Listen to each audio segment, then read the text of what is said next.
You are now tuned in to this week's episode on TOGCast.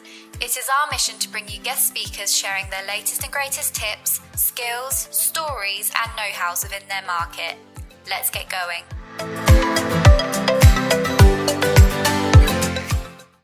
Hi everyone, my name is Alesia and I work for the One Group. I specialize in HR recruitment across public sector, specifically for Hertfordshire, London and Essex areas.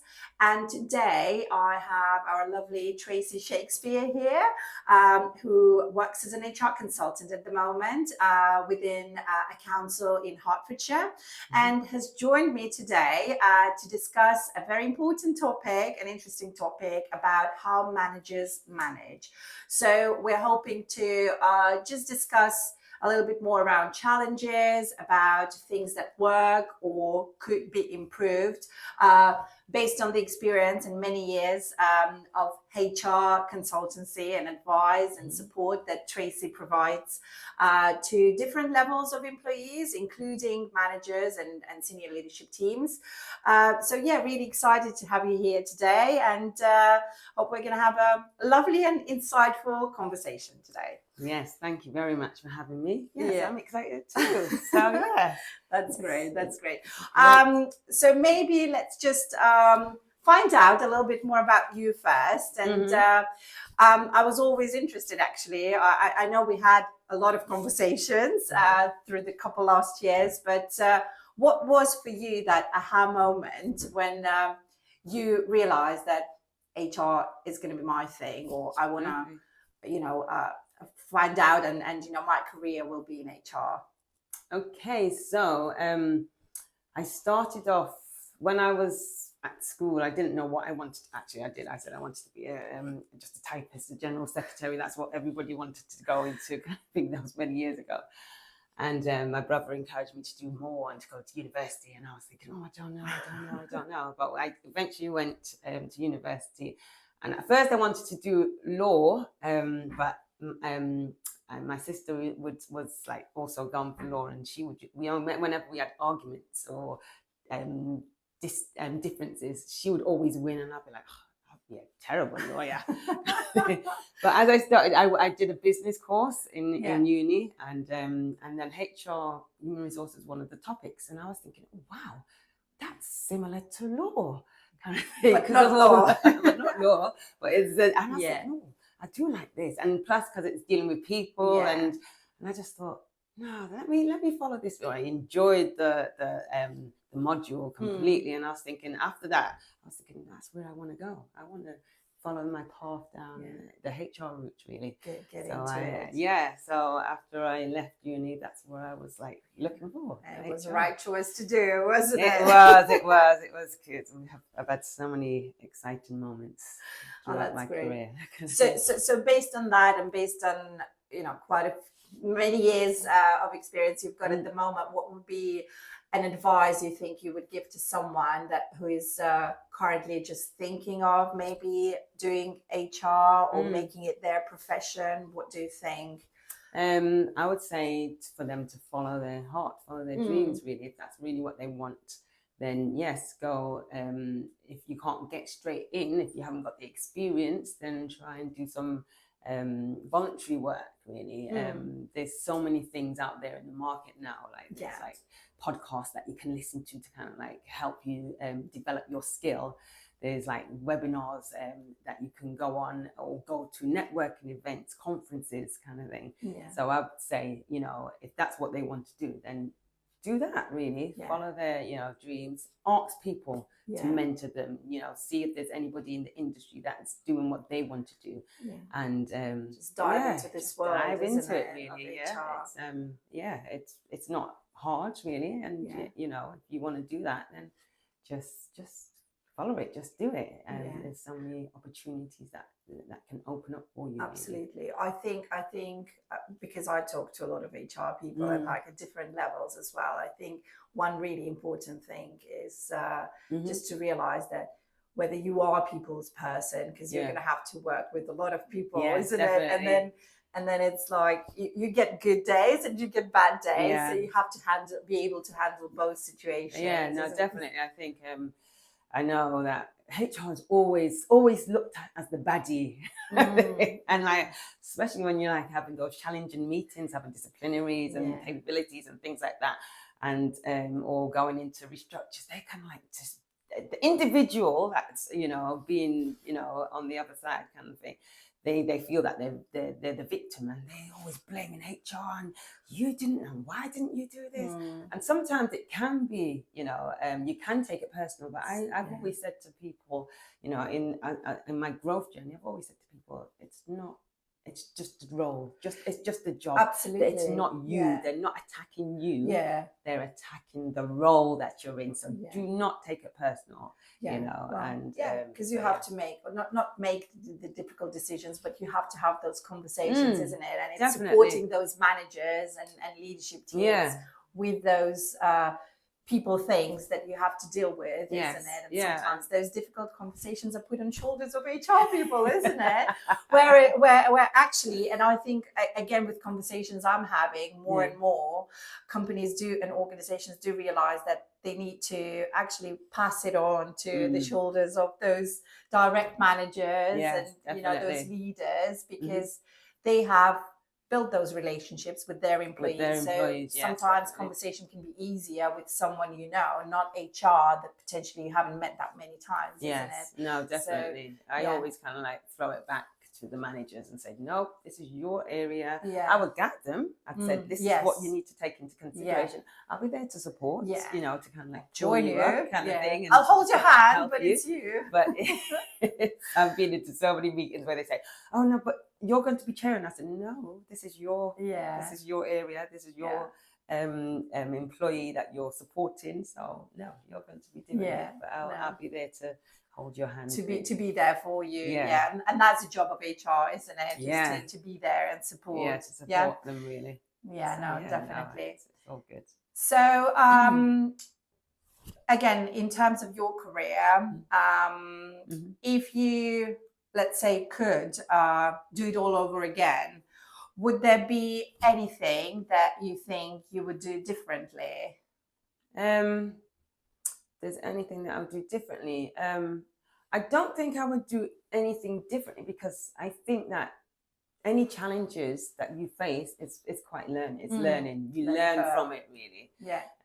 There was a time, I do remember there was a time when I was working and there was my manager left, or she was leaving really, and I was thinking to myself, should I go for the role or should I stay? Or should I just leave and go for another role in another organization? And it's because I didn't have the confidence to kind of like think. I didn't think that I had the ability to do the role, and then there was nobody encouraging me, kind of thing. So my manager left. They employed somebody else, and they weren't really happy with that individual. But then shortly after my manager left, I got another role in another organization. And the CEO came up to me and he's like, I can't believe you're leaving. And I was like, well, I'm stepping up, you know. And he's like, why didn't you apply for the manager's role? And I was just like, well, I didn't know, and nobody encouraged me to do it. So what I would say is just like, if you have a gut feeling, if you feel it, just go for it, really. You know, you've got nothing to lose. Exactly. And I think, you know, the CEO was hoping that, without even saying anything, he was hoping that I would go. So I was like, I was thinking, but nobody. We never had that conversation, isn't it? So, I also always say, it's, you know, nothing wrong is going to happen if you ask or if you have a discussion, because it's not going to put a negative thing on you, because if anything, it shows your proactiveness or your interest and you know, your willingness to, let's say, stay within the organization if it's going for another role. But it's just having that conversation. Sometimes. And I think that's part of encouraging, especially if you have staff that you feel that you can develop them. It's encouraging them. They sometimes need that encouragement. You can do this. Why don't you apply for that role? You can do it. I can see it in you. Because sometimes they won't see what they've got in them. You know, I remember managing another member of staff, and like first when she started, she wasn't, she, every time I used to say, well, what do you want to do? She goes, oh, I don't know. I just want to stay in admin. And I was like, isn't there nothing that you want to progress? And she goes, no. And then over the year, I realized how she was good at the Excel, and she was good. She was like really good at systems. Yeah, she was a systems person, and she kind of like took. We put in a new system, and she kind of like basically the person that the contractors that were coming in, she kind of like, because she was interested in it, she kind of like worked with them, and and I saw her development, and I was just like, I was just like, go for it. Yeah, I think this is what you're meant to be doing, because you love it so much. And she was like, oh yeah. I said, yeah, no, go for, be a HR systems person. Go and it's such a niche role at the moment. Yeah, isn't it? I mean, as a recruiter, whenever we get as an HR system specialist or administrator, you don't get that many people who specialize in that area. And when you know a few systems that you worked in, you can be really far. exactly, moving far. And so it is about encouraging that, seeing, but it's spotting that sort of in the individual, and then encouraging ability to develop that skill, isn't it? Which again, I think brings us back to sort of the topic of today, where we're talking about managers and how to support them, and how do managers manage. It is important to spot those things, but also communicate, isn't it? And I guess it all depends on different organization. But sometimes HR can be there to advise to the managers and support them and say, well, actually, this is something you could do to, improve your organization, situation within your organization, the stuff that you have to develop them. And that way, it brings so many things together: retention, attraction, if you do those things. Definitely. And you're better off for it, really. I always said, once you're putting into the individual, and then the individual willingly work wonders for you, really. So it's about it's a mutual effort on both sides, isn't it? No, I totally agree with you. Right, Tracey, so shall we just dive into our main topic today and talk a little bit more about what do you think, and from your experience, are like the essential key skills that successful managers should have and possess, or maybe develop? Okay, so I would say communication, as we were saying before. Having great communication skills, really. Don't shy away from it, really, especially when you have like challenging situations. It's communication all the way, really. And then I would say having ability to be transparent. Let the person know who you are. And the way that once you've done that, you will find that they will open up to you, really, as well, because it's building relationships. You have to know the individual. The only way you're going to know the individual is by opening yourself, really, and being open to them and saying, this is what I want to do, this is where we want to go to, this is why, etc. This is your role. But also having those conversations that may not be work related, really, as well. And letting them know who you are, that you are a real person, and that you do care. And that's another skill or ability that managers have to have, a caring attitude, really. Show them that you care, kind of thing. Managers, people don't care unless they see that the managers care, kind of about them, really, and about their abilities, really, etc. Do you think managers sometimes struggle to open up like that to employees? I do, and I think it's because it depends on how the other individual is. So suppose that individual is quite shy and won't open up, then the manager might think, oh no, I can't open up as well. And but it's their role to find out what is it that the individual likes, how they develop, and just work with it. And sometimes it might take a long time, a while. Other times it may just take a couple of months, really, or a couple of weeks, really. It depends, on how personality. different personalities. But then you have different personalities in the team, and so you've got to look at the strengths and the weaknesses of the team, instead of kind of like getting everybody to do one thing and people don't like it, really. You kind of like look at, well, how can we work this? This is what we need to do. So look at the strengths. This person likes doing this. This person likes doing this. This person is not really as strong as this, but maybe we can develop them. But working with what you've got with the team, really. I think that's a great skill, that and sometimes it will take a long time to develop, or a while to develop that, but it is about the manager being open and honest and transparent, and being able to communicate, being influential, kind of. So they will lead with positivity. It's not always about looking at the bad things. I always say, the other day I was hearing somebody saying that, when I do something wrong, I hear about it, but when I do something right, I hardly hear about that, really. So it's like, no, you're doing it the wrong way. You should be praising them, rather than and making a big thing out of it, rather than, and then when they do something wrong, it's just like taking them to a quiet side and said, oh, I've noticed this, usually you do it, you're doing it well, I do like the way you work, but I've noticed this slight area, and is there anything wrong? Maybe get to the nitty-gritty of it, really, because you don't know what that person's going through. But like you've said, it's like having a separate conversation, not blaming and shaming it in front of peers, and making them feel small. I'm thinking, I can never get this right. I'm always doing it wrong, because that's what you're hammering, and no, that does not work. That would just make an individual leave eventually, and I've seen it far too many times. So it is about being. I think both are important. Obviously, praising people and then giving the feedback. I always say it's giving feedback, constructive feedback.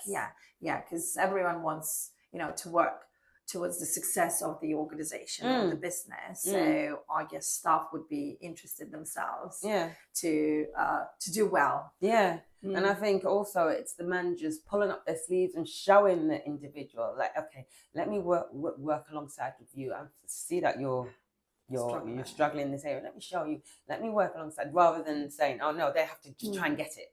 I've seen that before, and I'm just like, so how are you showing them? How are you developing them? I think to get it. So be like sort of an example as well. Yes, like definitely. Show them how things are done. That's great. And I think definitely those are like key skills that leaders should be looking for in themselves in order to be successful in their jobs and having those relationships with their teams. Definitely. So what do you think? Do you think time with the time passing, do you think the role of a manager evolved if you compare, let's say 10 years ago and now? Do you think that there's like the role of the manager evolves, the involvement, the skills, or is it sort of same? No, definitely evolved, especially with the onset of COVID. Now we're hybrid working and things like that, and that sometimes that can cause challenges for the manager, and especially if you're working with a large team, and your team members are just, sometimes they're in, sometimes they're not. It can be challenging to try and manage that, really. So it is making sure that you do have, I've always said, try and have like your regular one-to-ones, and if you can do it face-to-face, that's more ideal, really, because you're taking that time out with them. And if you can't, then just when you're having team meetings, make sure that you can have the team meetings face to face, so that everybody can see what the other members are doing and how they're developing and things like that. And it's just kind of like having that regular check-in. I do remember when COVID did hit, and I was managing a number of people, and it just struck me, because after about 2 or 3 weeks, I was just thinking, it struck me that, you know what, I wonder, because I've heard that how people are, were finding it hard because it was a different. Oh, it absolutely. was just like, all of us were like, what do we do now? Yes, yes. How people were finding it hard.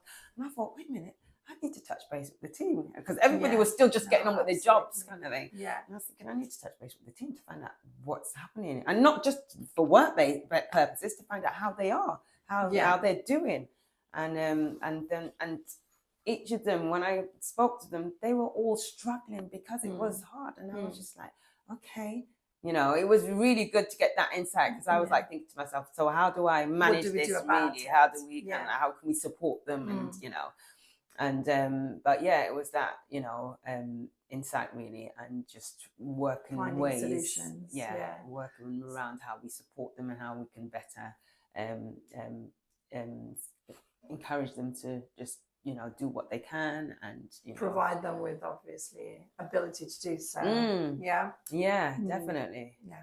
It is hard, but yeah, the managers have to juggle really and that goes back to knowing what their team members are like, really, and knowing the individuals and seeing how they work, who needs more support, who potentially can be okay, and then just work from there. Then Tracey, so with obviously with the world evolving, and with managers having to evolve and improve their skills, are there any specific let's say techniques or any tools that managers could use in order to improve their skills and their knowledge, and in that way also build a positive environment within their teams? I think there are a number of tools and techniques. I've always said that managers or leaders should be always learners, really. They should always be learning different things, really. And so for that, I would say that, as go on courses, develop themselves, really find out what it is that they need, what is the latest things that they should be doing. So they should be reading around, constantly reading, really, to see how they can improve. If they've been through a situation and they didn't like it, then it's kind of like thinking, how would I best improve on that situation, really.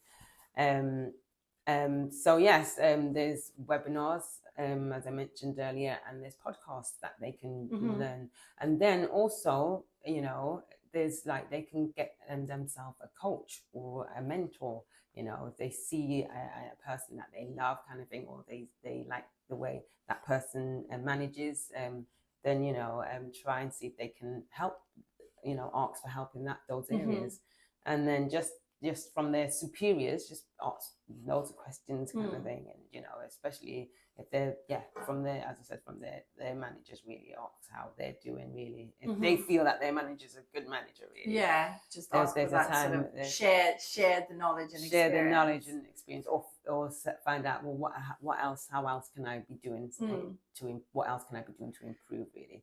But it is about, developing yourself. If being you're aware really that you need interested in, going or developing in that area, then you will kind of think, okay, what else can I do? How else can I improve? Is it common for managers and leaders to ask for sort of feedback from their staff to them? Because I guess quite often you can say, okay, I feel personally that I lack here and there, and these are the skills I would like to develop or maybe, work on. But do you think it's common for the managers and leaders to go to their staff that they manage in the teams and maybe ask for feedback? Is that a good idea at all? I think it's a very, very good idea. No, I think it's a very good idea. I don't know if it's common. I know that there's some managers that would just, think that they're doing a great job and not even ask, and then their staff are kind of suffering and don't even like them, kind of thing. I don't. Yeah. But so there's those types of managers, but then there's managers who value their staff and value their department and value, you know, the growth of the, you know, they want to do better really, and that's what they would ask their staff. I mean, I remember when I used to do one-to-ones, I used to always say to one of the questions, you know, is there anything that I can do better? Is there anything that you want me to do? Is there anything that, you know, you feel uncomfortable that I'm doing that you feel uncomfortable with really? And it's having those questions really.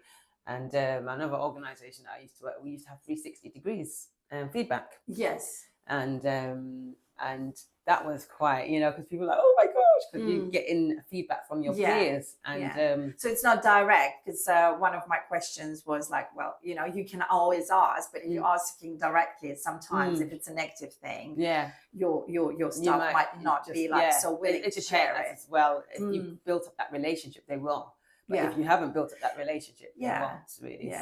So then it's for the organization, or like learning it, you know, whether you have like learning and development team, let's say, or like staff engagement teams where they would maybe go and do the surveys. But if they don't, surveys, there's or just have a 360 ways. where you can like ask the peers to kind of like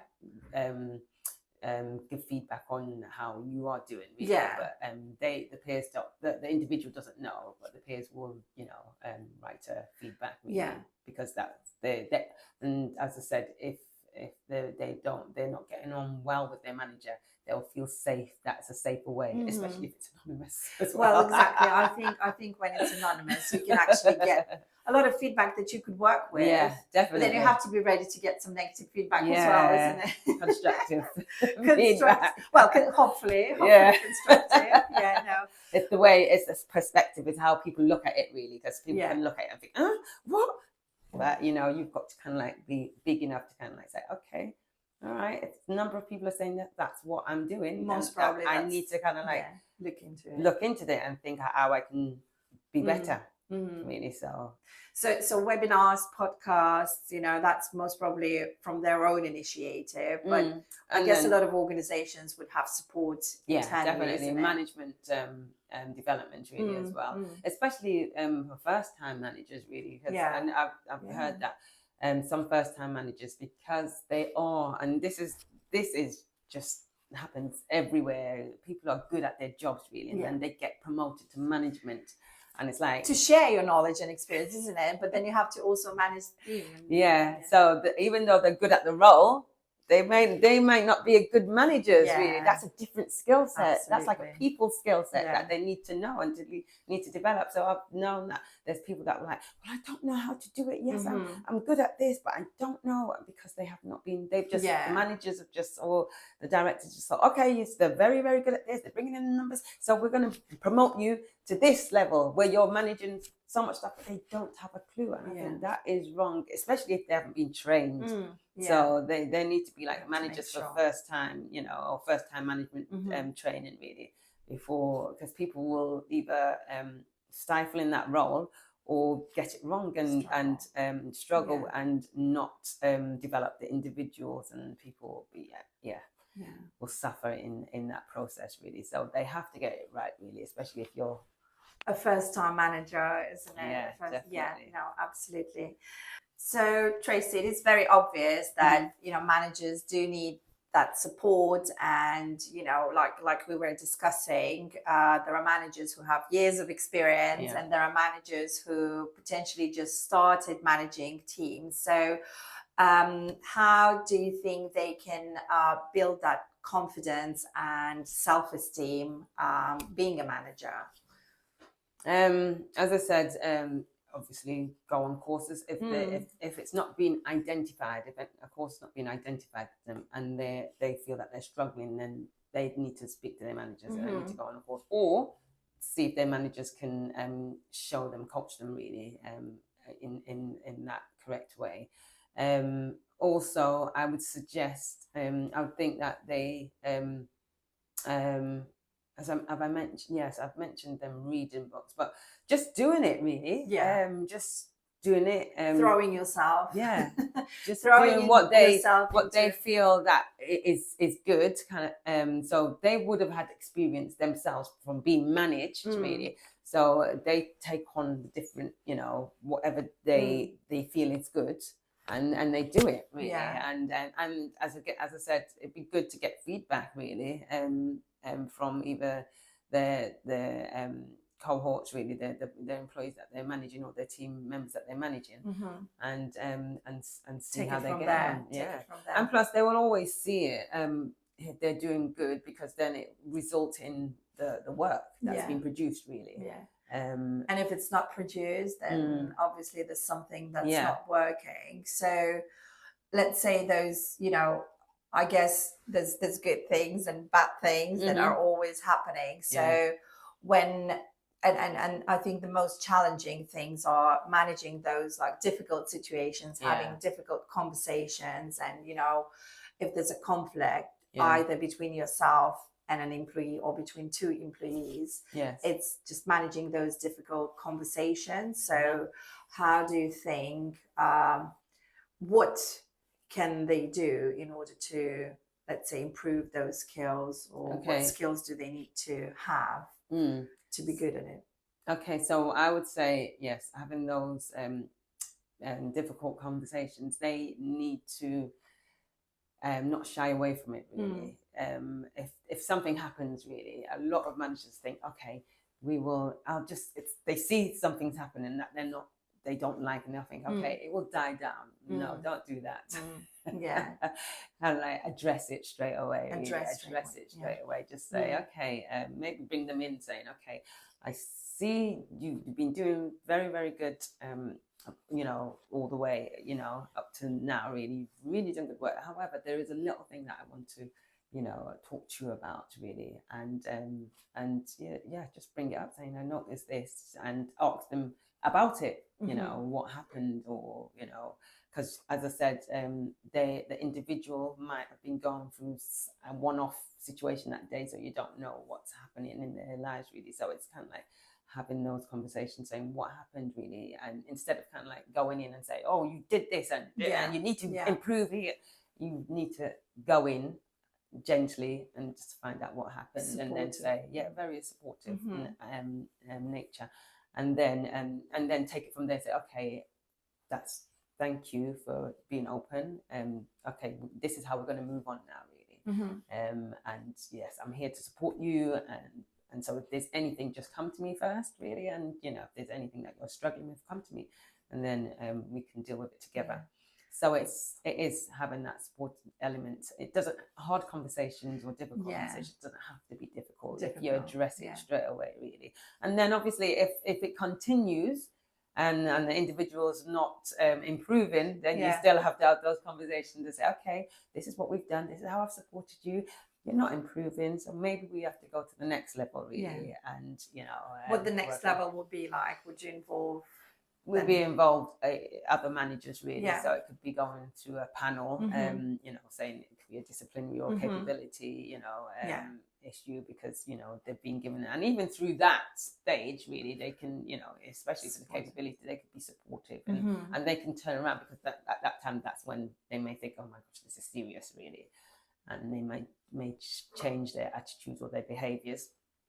And but it is being consistent, and with your with what you're doing, really, being consistent with So would you say, like, what are the main skills that the managers can sort of work on, develop in order to be able to manage these situations, and be able to respond and have the ability to bounce back if needed? For the managers to bounce back, really. I was, as I said, they need to communicate. That I think that's the main skill, really. For them, if they're struggling with the with those areas, it's kind of like finding out how maybe they need to go for more training as well. But what I would always say is, if you get it wrong the first time, don't beat yourself up. It's not the end of the world. Look at how you did it and see if there was another way. It's just a one task in time, really. and see how you can improve.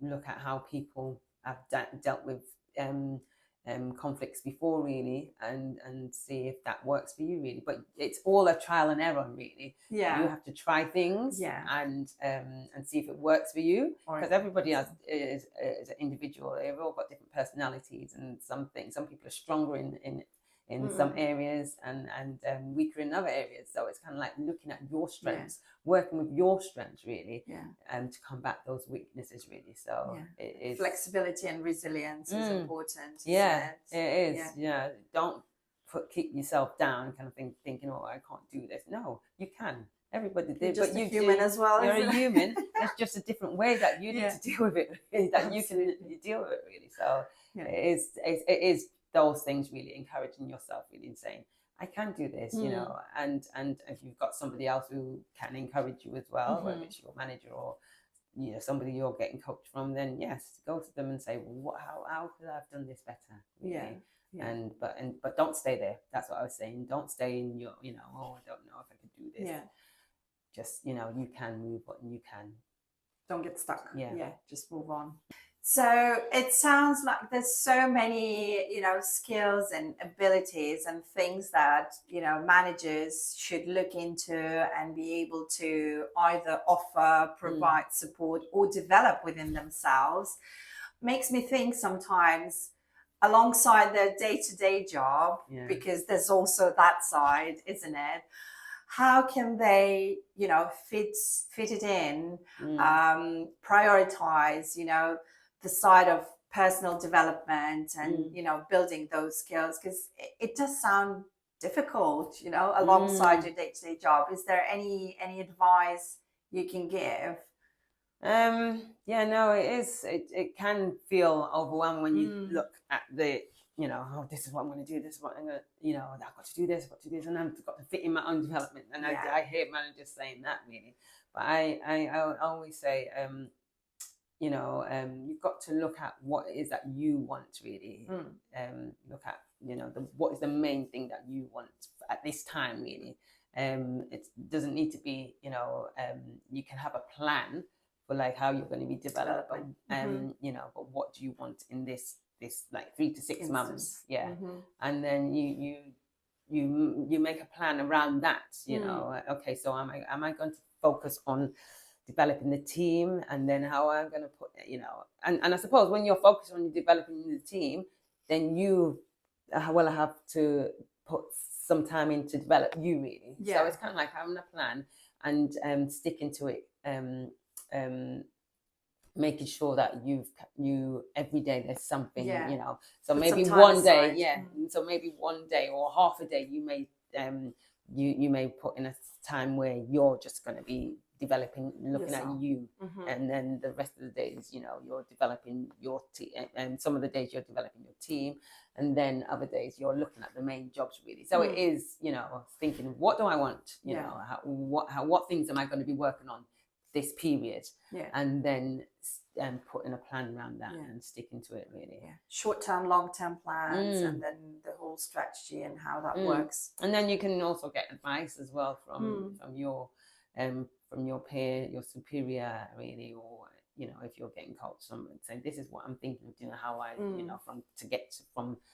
from A to B, this is what I'm thinking of doing. What do you think, really? And, but I guess if you are a manager, you can't get away from managing people, so you have to you have to find time for that, put it in your diary on a daily basis. Make sure you have free time. Put some, and I've noticed that there's and some managers, they have free time, which is kind of like where nobody, it's a time where they don't want to be disturbed, really. So that might be the time when they're developing themselves, or looking at how an individual is developing, or what's going on along, and making notes about how to approach an individual, etc. Really. So that's their time for themselves, and I think that's quite good, really. Have free time, free time in your schedule, kind of, and that be for you. Sounds like a great advise on something that should be done, isn't it? But not always. It is. I know it's not always easy to follow a plan. I'm like, in ideal world, that's how it should look like. But now take it to you. Apply it to your own. Exactly. Sometimes I'm like thinking, oh, I meant to do this. Oh, I haven't done it, kind of thing, and just be consistent. Really. And okay, I'm going to be doing it tomorrow, and nail it down. Really. I think as long as you can don't delete it from your diary, just maybe put it to the next day and then take it then. Do it then. No, absolutely. So I've got one last question for you. It's a bit of fun here in a question. If you were not in HR profession, what would you be doing? Oh, what would I be doing? I suppose I'll be doing fitness. Fitness coach. Well, that's a great one. Isn't it? I used to. But still a coach, isn't it? Yeah, still sort of people profession. Yeah, definitely. Because I used to do I still like my fitness, but I remember in my when I finished university, I used to always go to the gym. There was this guy that used to be encouraging us, come on. And I used to think, I want to be like you. I want to be a fitness coach. I want to do all this because I enjoyed it. And I was like, that's what I'm going to be doing. But obviously I didn't follow that through really. I just did fitness on the side. Really. On the side, But I was like, I watched a video of this, and I was like the other day, and I was thinking, that could have been me now. And I was thinking, I wonder if I could still do it. Still good. It's never too late. But you have to think really good. Yeah. I don't want to lose my amazing HR person here as well. But I think maybe combining two together, which it's always great to do fitness. Definitely. Absolutely. Look after your bodies, you look after your mind. Definitely. Well, Tracey, thank you so much. It has been a pleasure having you today. Really interesting conversation. I hope a lot of people who are managing will find it useful and interactive, and maybe fit some ideas or do a checklist of I'm definitely doing this, I'm definitely doing that. But thank you for coming here, thank you for joining us, guys, and thank you for having me. Oh no, it's been great, wonderful time, so thank you very much. Same here, absolutely. Thank you, and we'll see you all around. Bye.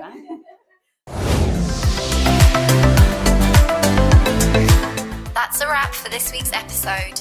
If you want to be our next guest speaker on TOGCast, then get in touch with the One Group, and don't forget to subscribe. We would hate for you to miss the next one.